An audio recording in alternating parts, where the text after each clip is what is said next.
Permiso. Buenos días, profe. Buenos días. Los procesos portafolio de una vez.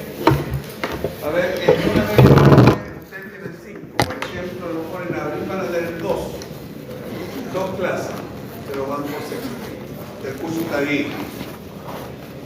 Entonces, hay uno que empieza el 6 de abril. Y hay el otro que empieza el próximo sábado, que es el 23, por 22. Entonces revisen su horario. Al final del horario le aparece un resumen con la fecha. Y atento a porque de ahí se puede informar, ¿cierto? En caso de sábado. Ya. Estamos listos con la fecha de las evaluaciones. Vamos a continuar con lo que estábamos viendo.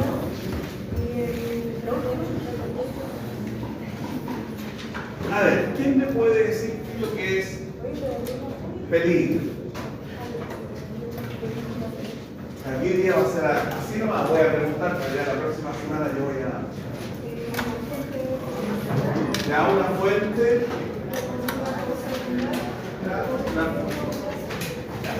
La fuente con potencial de causar daño, tanto lesión o deterioro de la salud. Pero también le agregamos que hay una situación y un acto. La fuente, situación o acto con potencial de causar daño, ¿cierto? Sea lesión o deterioro de la salud. Ahí tenemos lo que es peligro. ¿Qué es lo que es riesgo? ¿Cómo? El efecto de la incertidumbre, y ese efecto de la incertidumbre es una probabilidad. ¿Cierto? Es probabilidad. ¿Ya? Recuerden, chicos, que el riesgo es una probabilidad. Es una probabilidad de que ocurra. ¿Es probable que yo me caiga en moto o no? Tengo la probabilidad sí. ¿Por qué? A lo mejor el exceso de velocidad. A lo mejor las condiciones del camino no están óptimas. El vehículo a lo mejor también no está en condiciones. A lo mejor la acción del conductor que no está atento a las condiciones. O, ¿cierto? También la condición de la persona. O sea, puede estar con sueño, cansado y que nos puede producir también ahí tanto una caída, podemos chocar, colisionar. No es lo mismo, choque y colisión. No. ¿Por qué no? No lo mismo. ¿Por qué no? Colisión es una choque cuando un cuerpo en movimiento choca con lo que está fijo. Ya. Y las colisiones son todo. Nos queda en movimiento. ¿Ya? El choque es algo que nos queda en movimiento, pero algo está. Un auto chocó un poste. 2 autos colisionaron de frente. Porque venían los 2 movimientos. Entonces, ahí también nosotros tenemos que tener claro, ya cuando estemos trabajando en eso. ¿Qué es lo que es un incidente? ¿Cómo? Porque se han producido lesiones y deterioro de la salud. ¿Se ha producido? En ocasiones se denomina incidente o un accidente donde se han producido lesiones o deterioro de la salud. Ya, ¿y qué es lo que es un accidente? Sí, el incidente también es un suceso. Claro, el accidente al que ocasiona. Tiene lesión, ¿cierto?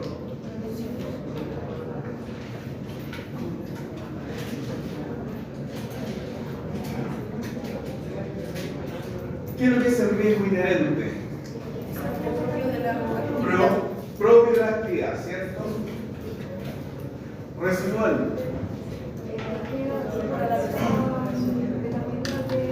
Ya. Se evalúa el nivel de crítica. El incorporado. Ya, incorporado por la persona, ¿cierto? Y el aceptable es cuando un riesgo tolerable, ¿cierto? Es tolerable para la organización. Ya. Aquí es muy importante conocer lo que es la acción, o acto inseguro o condición insegura. Primero vamos a ver la acción subestándar, que aquí es todo acto u omisión del trabajador, de la persona, que lo desvía de un procedimiento o de la manera correcta para ejecutar una tarea. Condición subestándar, hay un procedimiento, la tarea está establecida, ¿ya? Están los paso a paso. Si yo me salto o no cumplo ese procedimiento, me va a generar un accidente. Pero es lo mismo que acción insegura. Acá me dice que toda acción humana que no está establecida dentro de una norma, pero que pone en peligro su vida y la de los demás. ¿Se dan cuenta de la diferencia? ¿Hay diferencia, no? Entre esas dos definiciones, que es lo mismo. En la primera hay algo escrito, ¿Ya? en la que uno se tiene que guiar por eso. Y en la otra es como cuando te dicen, ya, mira, esto es así, pero también podemos hacerlo así y lo hacemos más rápido. ¿Ya? No está establecido. No está escrito. Bien. ¿Ya? El subestándar es cuando está en un procedimiento, está establecido el paso a paso. Ya, por ejemplo, como veíamos ayer, el cambio de la luminaria. Está establecido en el procedimiento de que lo primero que tiene que hacer el trabajador es cortar la energía eléctrica, traer la escala o la escalera. Escalera. ¿Qué vamos a hacer? ¿La escala o la escalera? ¿Y por qué no escalera? Porque la escalera Ya, se fija. y la otra se... Ya. ¿Y la escala? La escala es la que le transporta. La escala es doble, ¿cierto? La escalera es fija. Entonces, la escala. Y ahí, con lo que la escala se sube, ¿cierto? En las condiciones de la escala estén buenas, sean las óptimas, y va siguiendo paso a paso el procedimiento. Sube, cambia la luminaria, baja y da la energía. Entonces ese es un procedimiento que está estandarizado.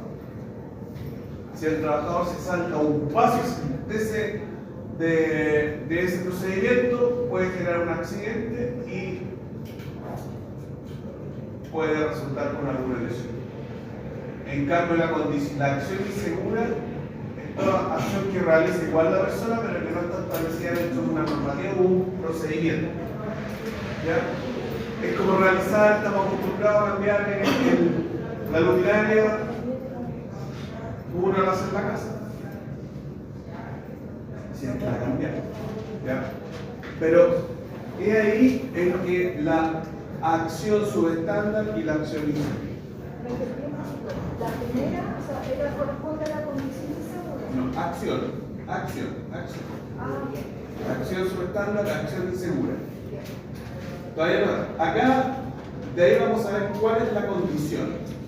Primero aquí estamos viendo el acto. Se da cuenta que el trabajador se subió arriba de unas tiritas de pintura y eso está correcto, ¿no? No.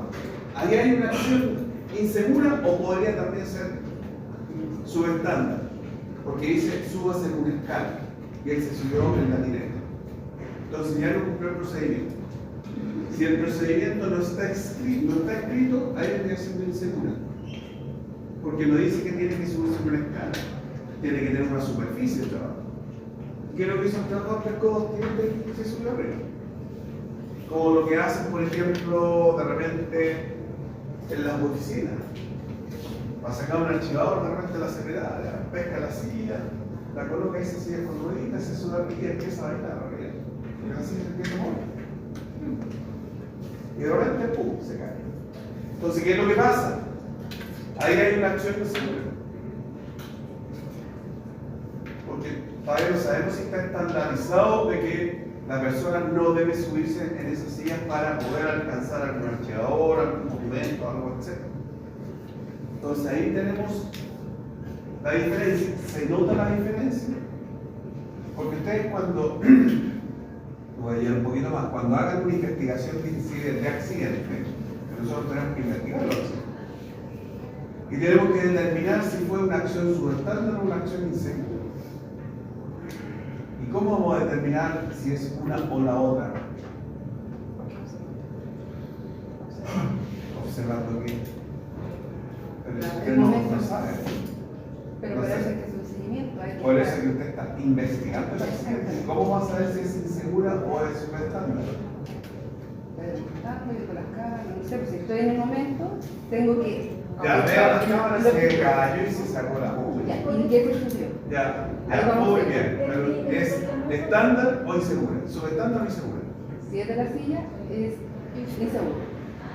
Y lo digo yo que es subestándar.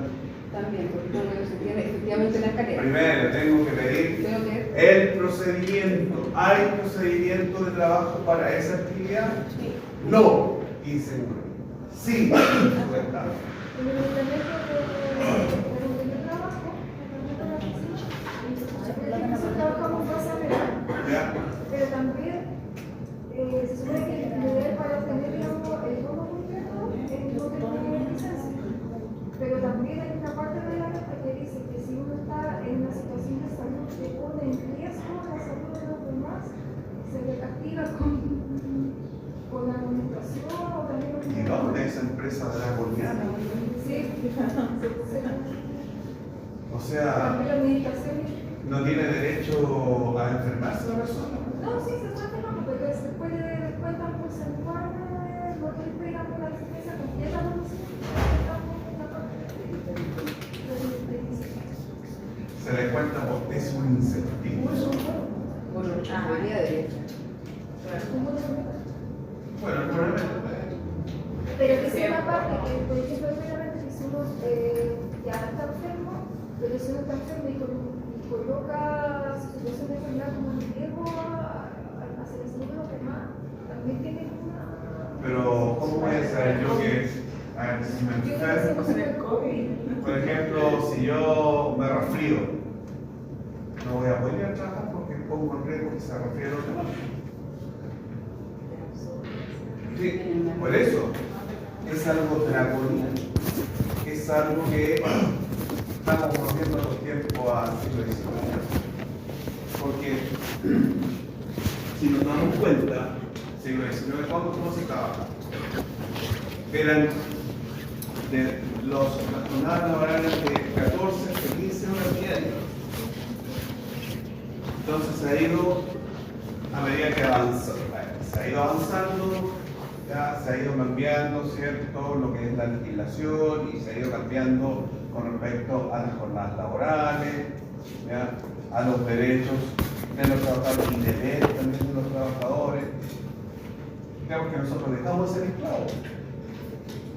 Pero hasta el día de hoy todavía tenemos empresarios como empresas que se aprovechan sobre todo de los inmigrantes porque es una mano de obra barata. O sea, no es por discriminar, pero lo hemos vivido. Y si usted empieza a buscar, se va a encontrar, oh, sorpresa.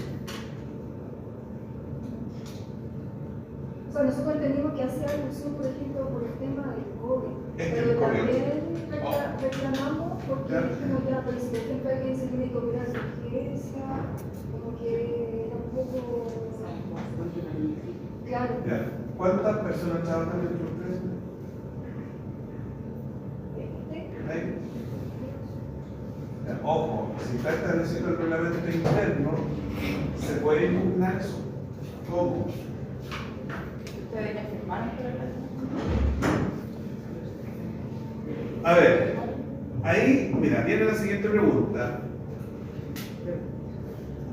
Cuando se confecciona un reglamento interno o se modifica, si existe comité paritario, el reglamento interno se tiene que poner en consideración del comité paritario para que lo revise y vea que está acorde a lo que está.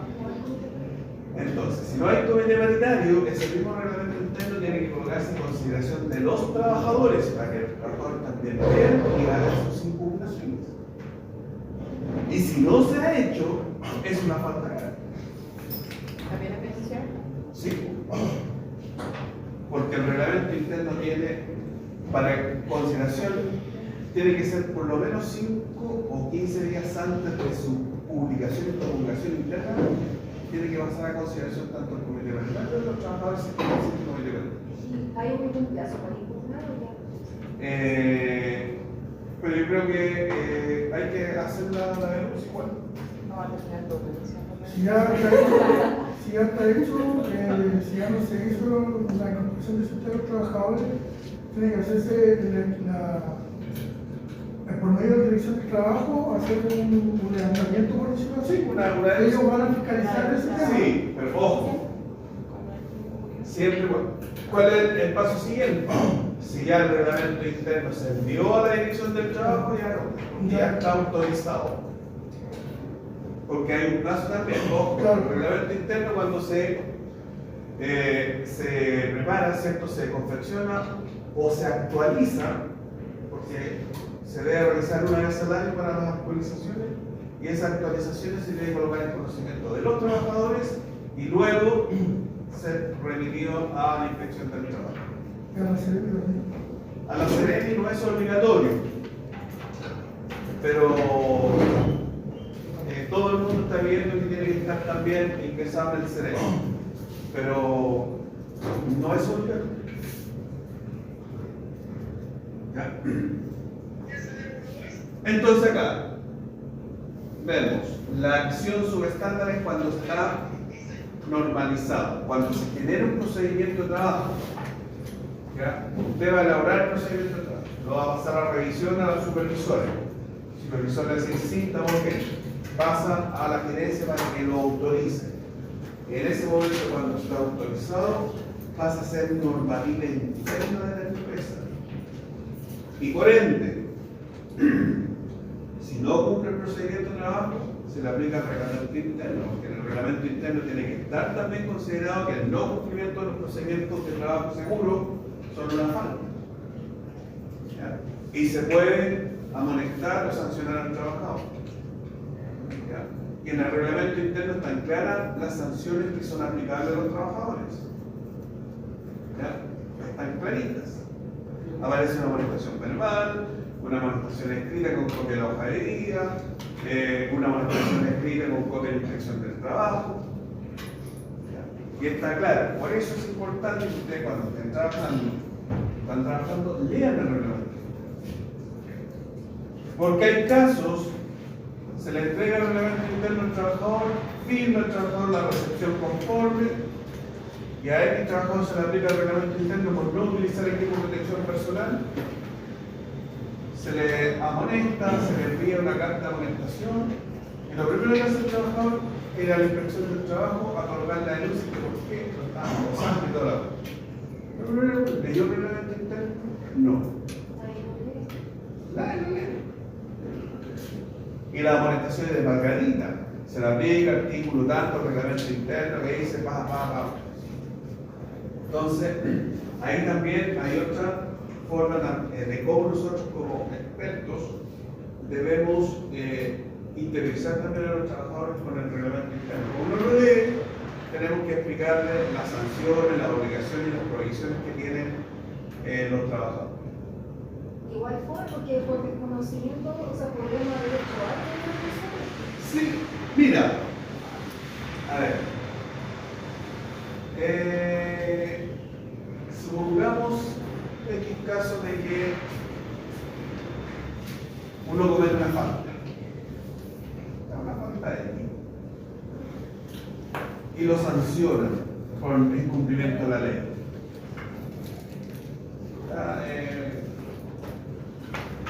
Cualquier ley ahí hay un cumple.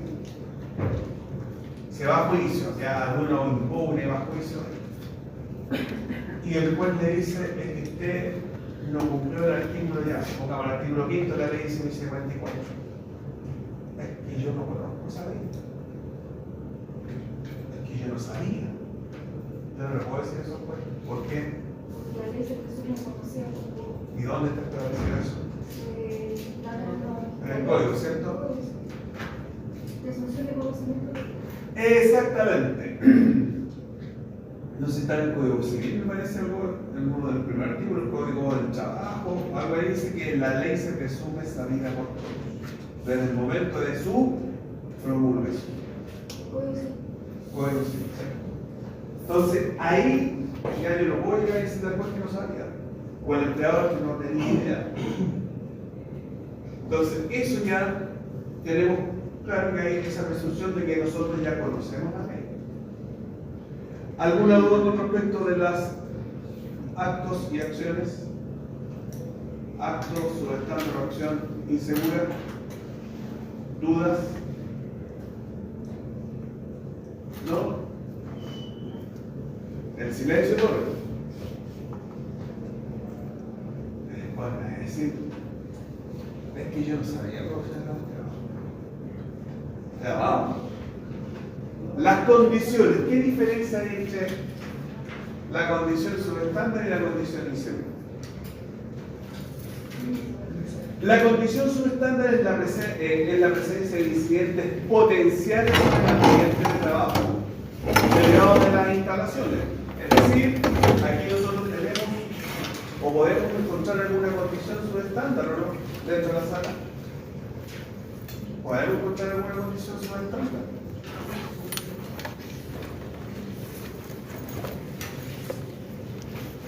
¿Sí o no?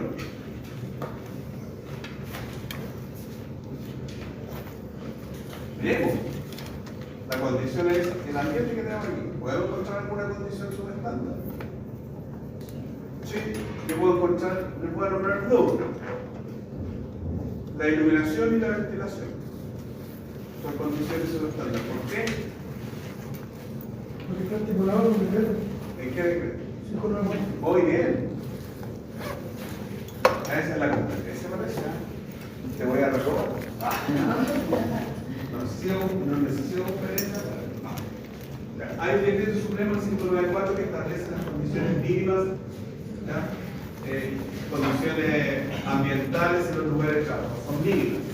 Entonces, por lo menos, aquí en esta sala debo tener el mínimo una cantidad de iluminación de intensidad lumínica que está en el 594, artículo 103, si no me equivoco, que me habla de cuánta iluminación debo tener en la sala. Me habla,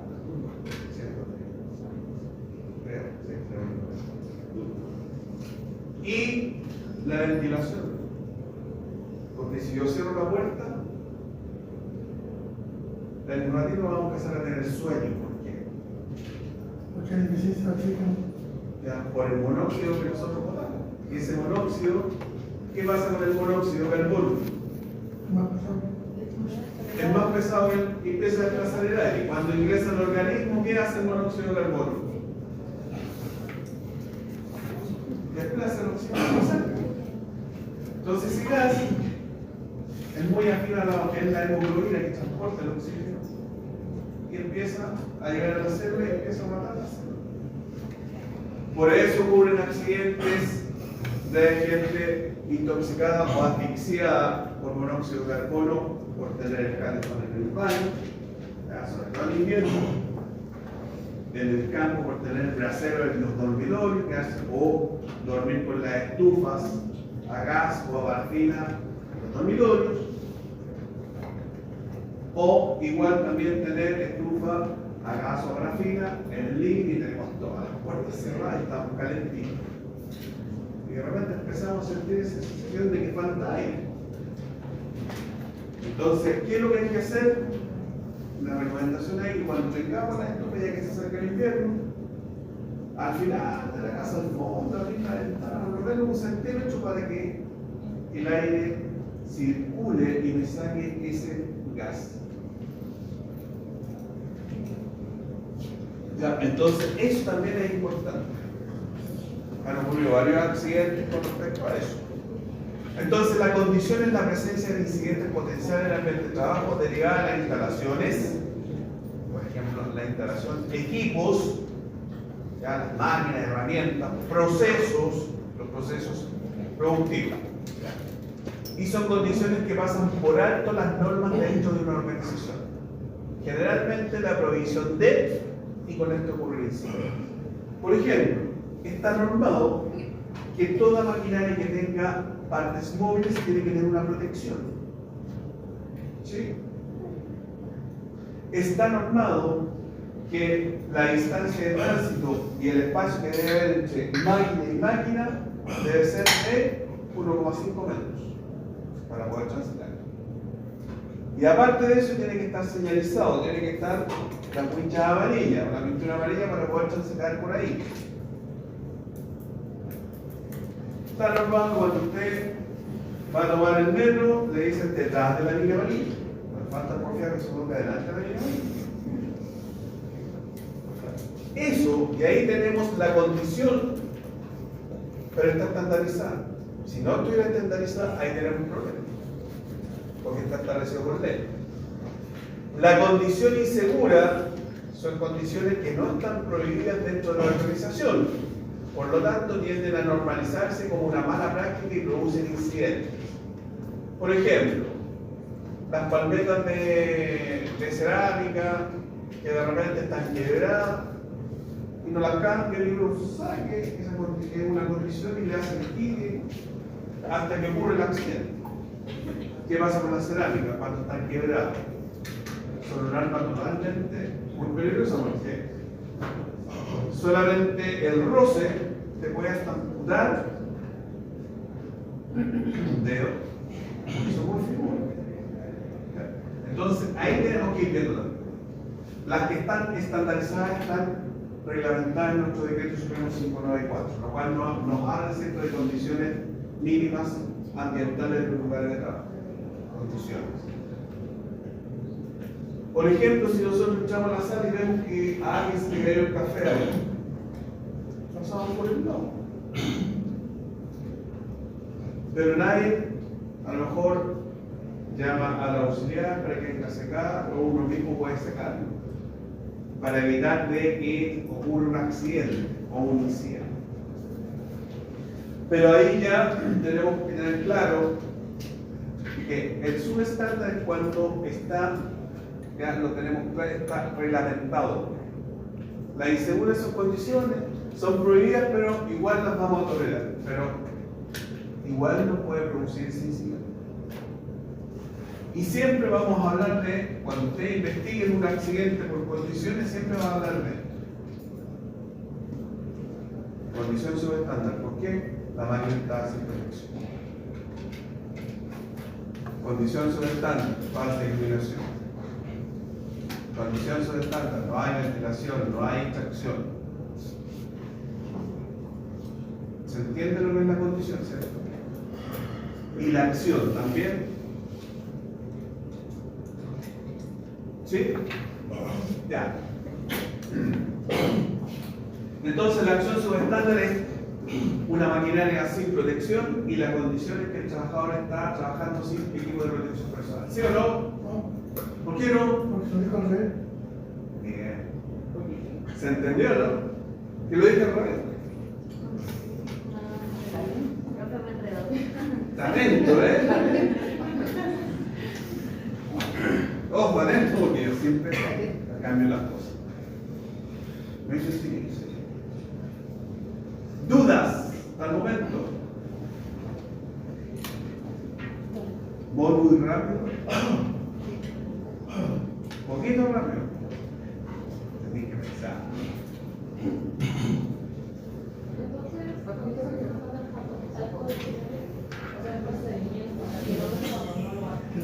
No, las condiciones ya están establecidas. Sí, por ejemplo, mira, en tu trabajo, ¿cuántas personas hay? Ya. Y aquí entramos, mira, vamos a ver las condiciones porque están normadas. ¿Cuántas duchas hay? Como unas 10. ¿Cuántos baños hay? 8. ¿Separados hombre y mujer? Sí. Ya. ¿Duchas separadas hombre y mujer? Sí. ¿Casillero? Separado de hombre y mujer, algunos 100 casilleros. ¿Lavamanos? Unos 6. ¿Comedor? Uno solo para todos. ¿Casino? Comedor como casino. No. ¿Cosa distinta? Comedor. El comedor es cuando llegué a mi... mi alimentación la caliento el casino es cuando preparan alimentos. ¿Ya? A ver, ¿hay casino o comedor? ¿Pero el casino? Sí. Ya, es casino.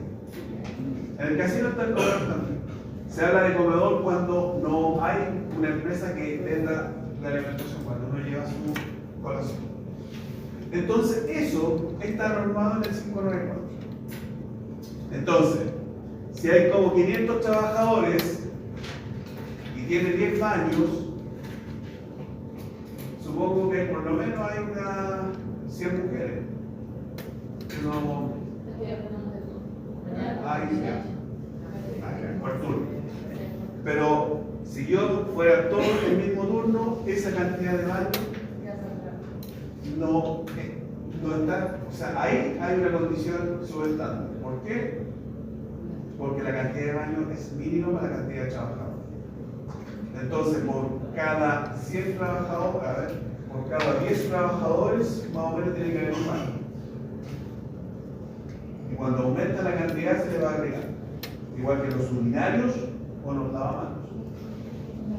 Ahí tenemos condiciones. Si hay comedor o el casino, las mesas deben ser lavables.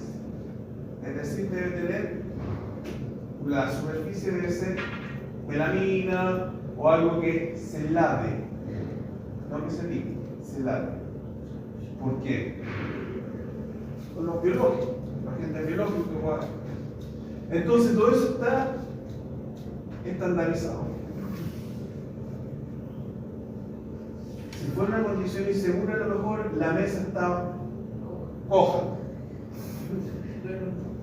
O una silla que esté con la mano doblada y se va a sentar y se va a caer la persona. Ahí tenemos condiciones inseguras, aunque debe estar normado. Está normado. O sea, tanto la silla no está normado con respecto a qué condiciones debe tener, pero deben estar en óptimas condiciones. Y ahí podría ser una condición insegura. ¿Se entiende? Ojo, que las condiciones subestándares están normalizadas. Y básicamente lo tenemos en el decreto 594. ¿Ya?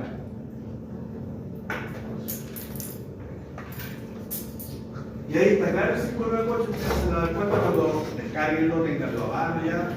¿Cuántos decretos que yo estoy hablando? Vayan a anotarlo y después ustedes lo van a descargar. El 594 se divide en dos partes. Tiene la parte de seguridad y la parte de higiene. ¿Ya?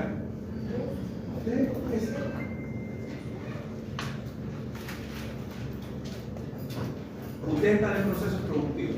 ¿Tienen procesos productivos? ¿Qué es lo que es un proceso productivo? Es la transformación de insumos o materias primas en un bien de consumo final. Tenemos una entrada, tenemos la transformación de la materia prima y tenemos el producto final, que está en la salida. Hay procesos estratégicos, procesos de apoyo, que eso lo ven en procesos productivos, pero a mí me interesa que en el proceso productivo, tanto en la entrada yo tengo peligros y riesgos, en los procesos tengo peligros y riesgos, en la salida también tengo peligros y riesgos. Si yo tengo materia prima, ¿qué peligro o riesgo puedo tener con la materia prima?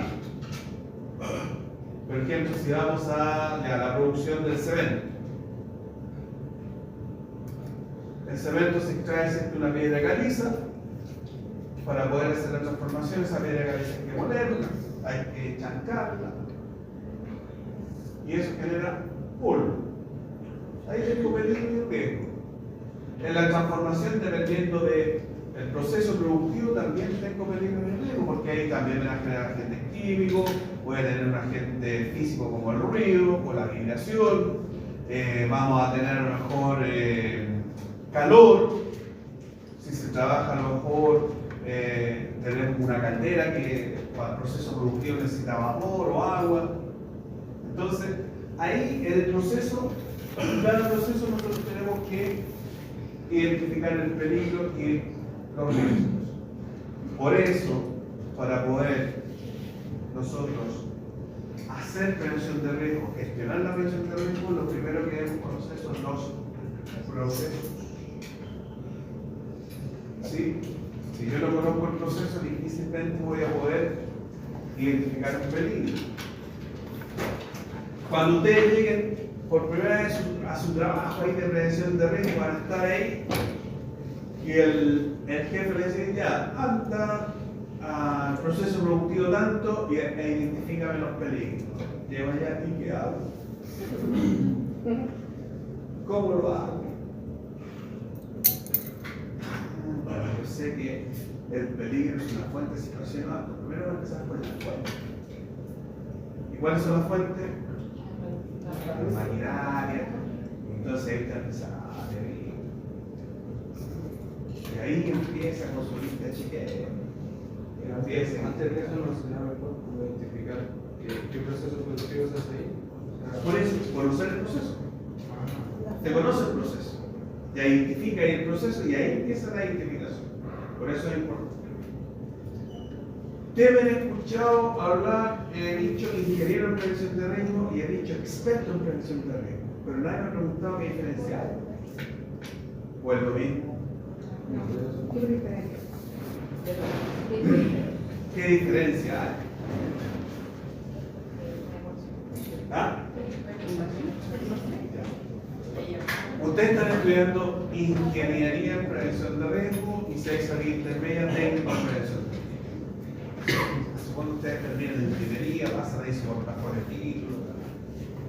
Son ingenieros. Soy ingeniero, voy a trabajar, voy a trabajar. Presenta su currículum. Para ver su currículum.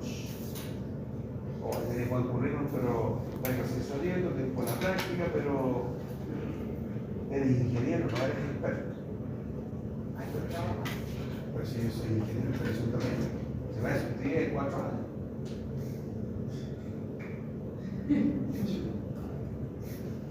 Pero escuché que algún día un profesor dijo de que yo cuando ingrese de ingeniería en prevención de riesgo, la ley establece en el artículo 68, si no mal no recuerdo, y en el decreto 40, por ahí en el artículo 5 o 6, de que el Servicio Nacional de Salud, el Ministerio de Salud, reconoce 2 categorías de expertos profesionales en prevención de riesgos. Tenemos el experto profesional, que son los ingenieros en prevención de riesgo o ingenieros mecánicos, eléctricos que tienen un postítulo en prevención de riesgo, y los expertos técnicos, los que son técnicos en prevención de riesgo. Para eso, de cuando yo ingrese con mi certificado de título, no con el diploma, el certificado de título, voy al CEREMI de Salud a registrarme los registros que lleva, valga la redundancia, de salud de las categorías de expertos. Usted se inscribe, pasa toda su documentación, luego a los 40 o 60 días hábiles les va a llegar la resolución, que usted ya está registrado, ahí según lo que dice establece la ley 144, artículo 40, decreto 40, en los registros del Servicio de Salud con el número tanto, le entregan la resolución y le entregan un carnet. Y ahí usted recién puede empezar a trabajar. Porque cuando sale de ingeniero no somos ni chicha ni mona, no somos nada. Nos inscribimos en el Servicio de Salud y ya ahí podemos empezar a trabajar. Y ese es el requisito fundamental que nos pide, estar registrado en el Servicio. ¿Y eso es ser una Ya, el CERNA-GEOMIN es otra categoría de experto que tiene 3 A, B y C. Ya, y el CERNA-GEOMIN por lo menos tiene que tener 5 años de experiencia en minería, porque es para minería. ¿Ya? Y ahí tenemos el CERNA-GEOMIN A, que son los ingenieros en mina, los ingenieros civiles e industriales que están en los procesos mineros. CERNA-GEOMIN B, que puede ser usted, ingeniero en prevención de riesgo con experiencia en minería, y el CERNA-GEOMIN C, que son los técnicos en prevención de riesgo que también tienen experiencia en minería. Para poder trabajar entonces, tiene que tener 5 años de experiencia En minería. En minería. En minería. O sea, no es necesariamente estar metido en los procesos mineros, pero puede usted estar asesorando a una empresa que presta servicios a la minería. Ahí usted está ya teniendo experiencia en minería. Hay que hacer una certificación. ¿Sabe más que mí? Tiene que hacer un curso. Ojo, mira, si yo salgo como ingeniero y digo, me gusta la minería, voy a hacer cursos en Nagiomil, va a llegar al Nagiomil y ahí nos la van a estar explicando contenido con Feli Manzana. Van a empezar a hablar al tiro de los procesos mineros. Primero vamos a la prospección, después la perforación, los cebos que hay que colocar en las perforadoras, donde están las perforaciones, las tunaduras, después tiene el taquillo, el transporte, después tiene el tractado, la molienda 1, molienda 2, después pasa la lixiviación. ¿Y quién lo tiene? Si yo no conozco eso, si yo no conozco los procesos mineros, difícilmente voy a poder. Por eso es experiencia, para poder conocer. Por ejemplo, si yo estoy trabajando en minería a tajo abierto o subterráneo.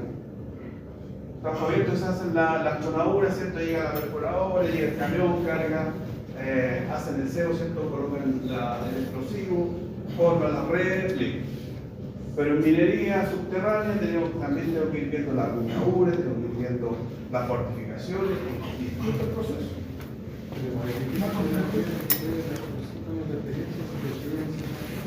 No, es que yo necesito experiencia para trabajar en una empresa de contrato.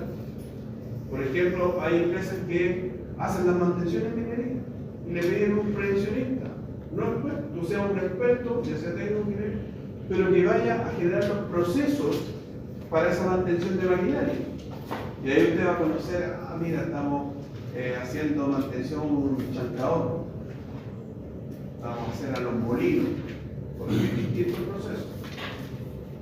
El chancado, cuando se hace la tronadura, llega la roca, llega el camión, ese camión grande, y echan toda la roca al mineral ahí a un embudo que está el chancado, que empiezan a chancar, a reducir de tamaño la roca.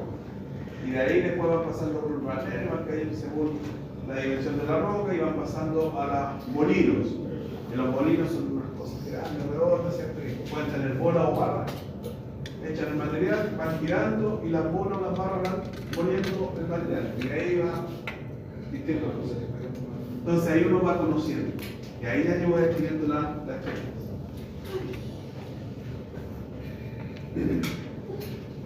Ya la actividad de un proceso es una fase o etapa que agrupa un conjunto de trabajo o tareas repetitivas, que es así la actividad que se va realizando en un proceso. Ahora, yo les voy a ir mostrando imágenes y ustedes van a ir anotando en su cuaderno a qué se refiere esa imagen. ¿Ya? Con los conceptos que ya hemos visto. La primera, me dice que un peligro en esto. ¿Dónde está el peligro? Anótalo en su cuaderno.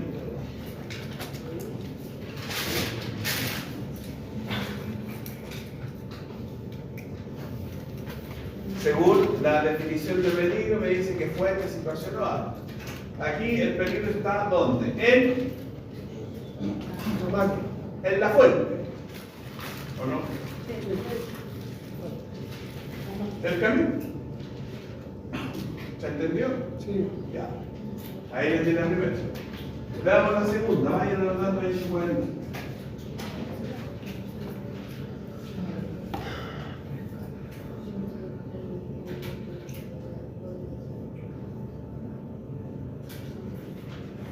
Profe, no entendí.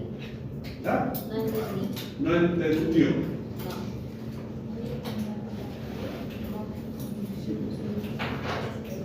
Según la definición de peligro, yo digo aquí que el peligro está ¿dónde? En la fuente, ¿cierto? El camión. Ese es el peligro. Entonces usted anota en su cuaderno peligro en fuente, en situación o acto. Todavía están colgados. Peligro, yo creo que la segunda por lo menos puse condición segura, no sé si está Fíjese, ¿qué está haciendo el caballero? Entonces es una situación. El peligro ya está en la situación. Aquí está en la fuente, aquí está en la situación, es correr.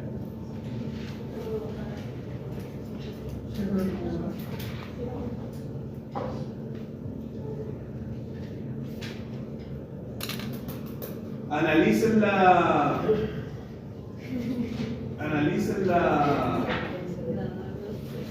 definiciones. Pero también, ojo, que en la segunda también podemos tener otro. El acto también. El acto de correr también. Está en la situación el acto.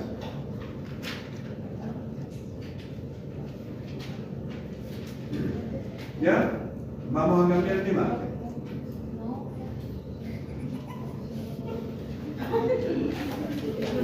¿Qué tipo de incidente es?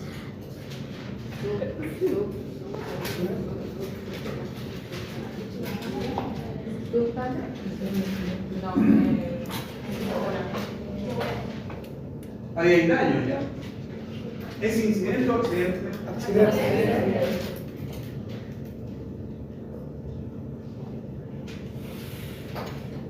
¿Este peligro está en qué?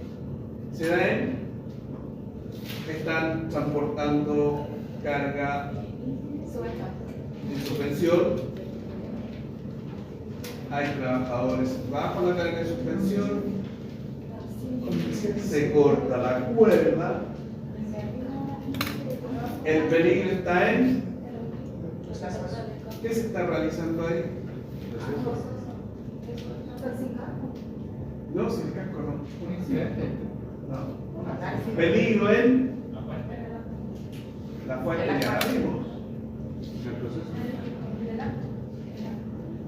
Fuente o acto. ¿Qué palabra me faltó? La situación. En la situación que se está realizando ahí es carga en suspensión. Y la carga en suspensión, si yo tengo, se me corta porque ya la suspensión no está, pero es el peligro en la situación.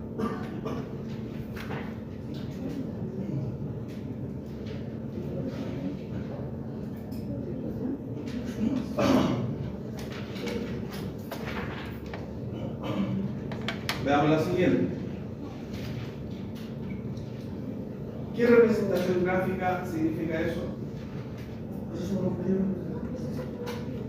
Sí, pero ahí hay varios procesos productivos. La producción de cerveza. Sí, tiene buen ojo, yo no leo que dice cerveza. Parte de la recepción de la materia prima. Sí, sabemos que es proceso, pero cuando yo tengo todos los procesos de la empresa, es lo mismo que haga Dibuje Chile. ¿Qué es lo que es? Haga un levantamiento cartográfico del continente. ¿Qué es lo que es? ¿Ah? Un mapa. Ese es un mapa de proceso. Están todos los procesos incluidos, es un mapa. Mapa de proceso. Mapa.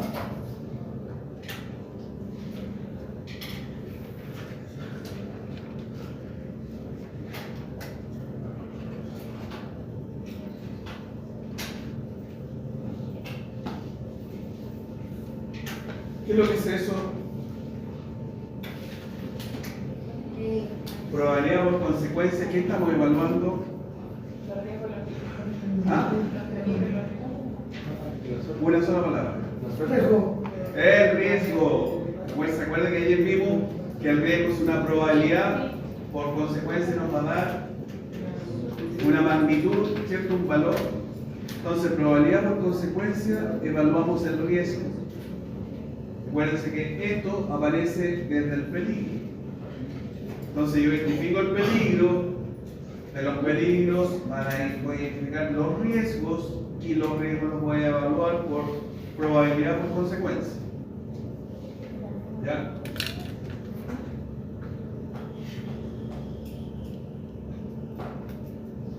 Y la última.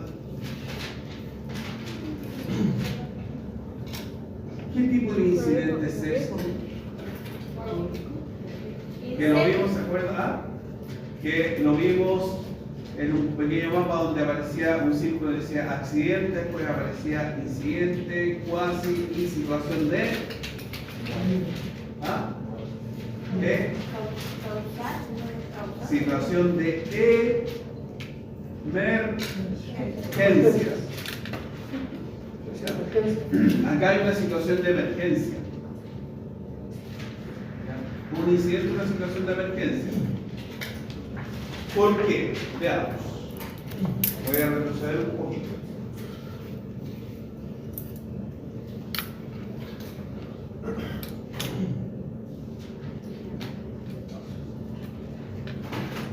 ¿Se acuerdan que vimos eso?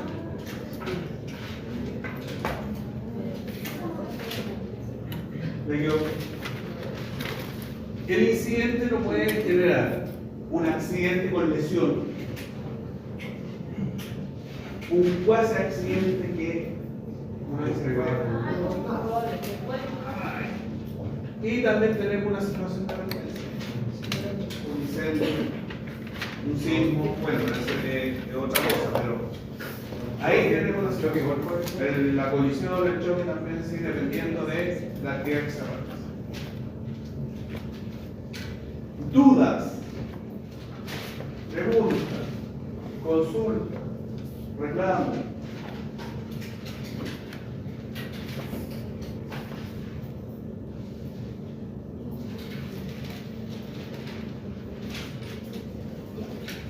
Vamos a alcanzar 5 minutos. Que terminamos a 10 para las 10. 5 minutos para mandarnos bien motivados a la casa. Voy a buscar lo prometido de anoche, que son unos accidentes. Sí. Si no quieres la palabra, ustedes lo pidieron, ¿no? Después no me vayan a acusar.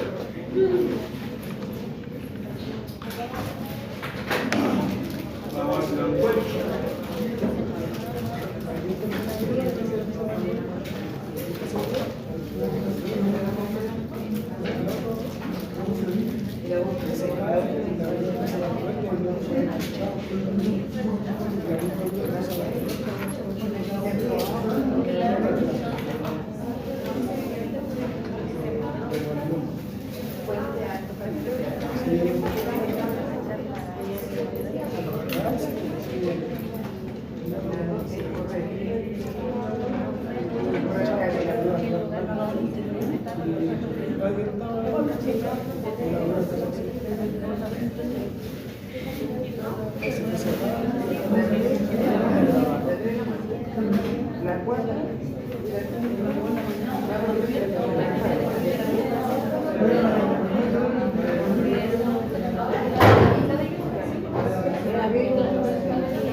Porque yo me quedé diferente.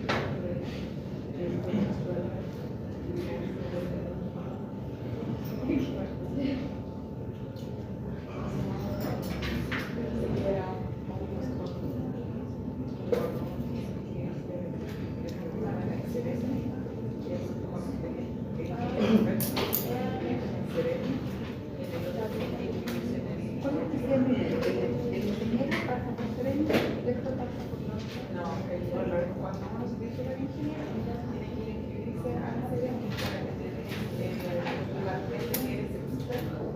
Y ahí eres un experto en ingeniería superior. Y el otro era cuando tenías que especializarte en la mina. Que tenías que tomar un curso que se llamaba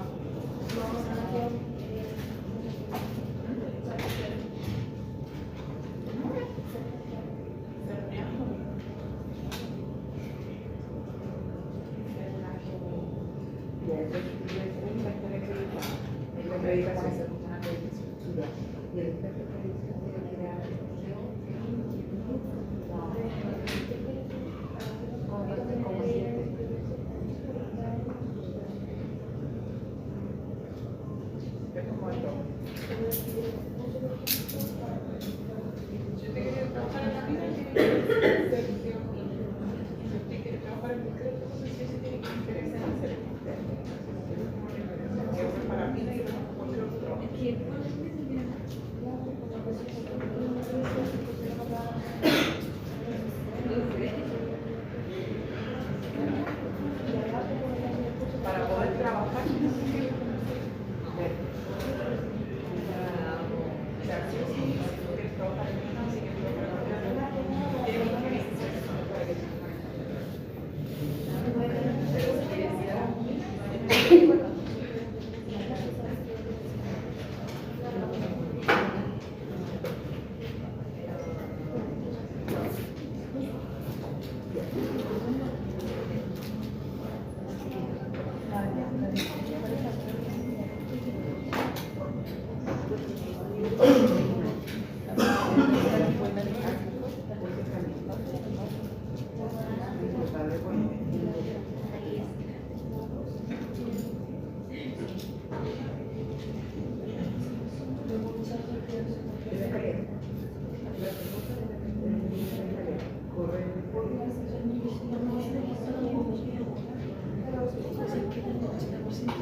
Ya, mira, aquí vamos a ver una recreación de un accidente posible.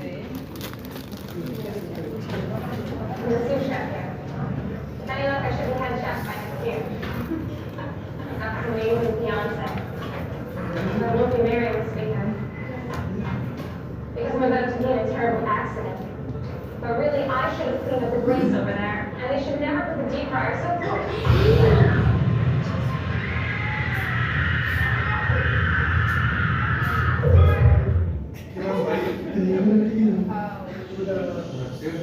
Sí, pero ¿por qué?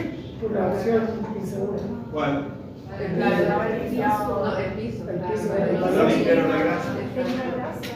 El piso está sucio. Que ahí dice, ¿cierto?, de que va a ocurrir un accidente porque no limpié la grasa del piso y...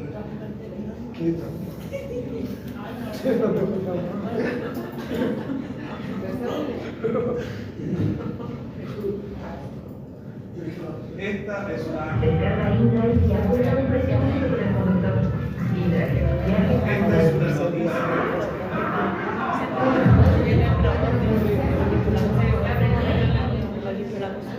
Y las siguientes son 3 historias de trabajadores que han sufrido graves accidentes laborales y donde su empleador no ha respondido conformemente la ley. Ellos salieron adelante después por completo la vida y la de su familia. El informe de Helen González. Se me mete la cola. Sí, mira la que se me mete la cola, mentira. Cuando salgo al micro o a cualquier otro lado, cambiando de con mi mano porque me da vergüenza, no tengo nada de hambre. Sobre todo en la noche, porque las camas están vacías. 3 dramáticos casos, historia de trabajadores afectados por insólitos accidentes laborales, por los que ellos o sus familiares buscan responsables.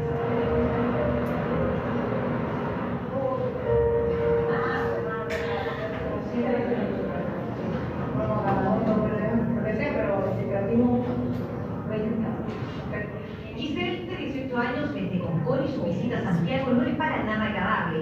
A sus días le contamos su historia. El joven realizaba su práctica profesional como mecánico industrial en esta empresa. Llevaba pocos días, manipulaba esta rectificadora de túneles. El resto parece sacado de una película de terror. En un momento de descuido, pues el caballero tuvo, el maestro tuvo que hacer, que haber la máquina al lado. La niña baja su cabecita con el pelo que tiene más largo que yo, y la máquina le agarró todo el pelo. Ya. ¿Vieron el relato por qué se produjo el accidente? ¿Por qué? El pelo pasó por donde no debería pasar, agachó y la máquina en movimiento le dio el pelo. ¿Ya? ¿Se dan cuenta que ese accidente pudo haberse evitado? Sí. ¿Fue una acción segura de ella? Sí. Son accidentes evitables. Todo accidente es evitable. Y en ese caso, entonces, difícil que la empresa pueda responder. Ahí vamos a ver, ahí se ve la investigación. Tenemos trato. Yo solo hago fuerza. Hago mucha fuerza para avanzar. Y así no meten las manos. Porque si pongo las manos, me iba a agarrar las manos también y la máquina me tiraba al paso. Esta fotografía describe la terrorífica escena. 3 meses del accidente y esta joven aún evidencia serias secuelas físicas y psicológicas. Dice que la empresa nunca le respondió, pese al evidente daño sufrido. Aún no puede trabajar, vive sola con su madre. Un accidente rompe fuertemente la vida de una persona y cambia la cotidianidad de las personas. Cambia la vida completa y genera incertidumbre. Así lo siente Giselle. Su cabello aún no crece, tiene dolores musculares y lo peor es que hasta sueña con el accidente. Esta joven pidió ayuda legal. En minutos les contaremos cómo le fue. Estaban ahí botados, sin la cabeza. Quiso trabajar con un amigo para comprarse una casa. Y ahora lo tenemos todo. La imagen era simplemente impactante. 9 personas tendidas en el suelo ante la mirada atónita de los automovilistas. El pasado 9 de enero, Erubina se despidió de su marido Segundo Muñoz, de su nieto Byron Díaz y su sobrina Fabiola Vallejos. Los que trabajaban de tintoreros en el puerto San Pedro, un furgón recogió pasada las 5 de la mañana para dirigirse a su trabajo en Angol. A la maniobra del vehículo desencadenó la tragedia. No, no, porque yo sentía que andaba gente afuera, me decían que no me dijera todavía porque yo todavía que ser que no era cierto. Pero el instinto falló. 9 trabajadores murieron, incluidos los 3 familiares de Rubina. El conductor del furgón se había quedado dormido, buscando el choque directo con un bus. ¿Qué pasó ahí? Las condiciones del conductor. Fatiga, sueño. Produjo un accidente, no de muerte.